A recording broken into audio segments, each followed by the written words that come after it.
ఏమి చేస్తావు అని కాకుండా ఎలా ఉన్నావు అని అడగండి. సంపాదన ఎంత అని కాకుండా ఎంత సంతోషంగా ఉన్నావని అడగండి. పని ఉన్నప్పుడు కాకుండా పని కట్టుకొని మాట్లాడండి.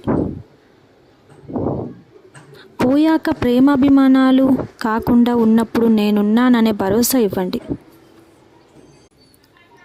ఒక్క రాయి కుక్కపై విసిరితే అది పారిపోతుంది. అదే రాయి తేనెతెట్టపై విసిరితే మనం పారిపోవాలి.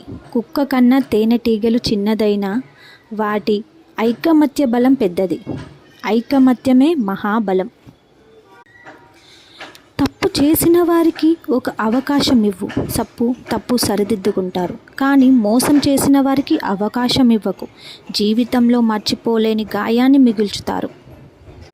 విలువ లేని వారితో వాదించడం, వాళ్ళ మాటలకి స్పందించడం వల్ల వాళ్ళ విలువ మనం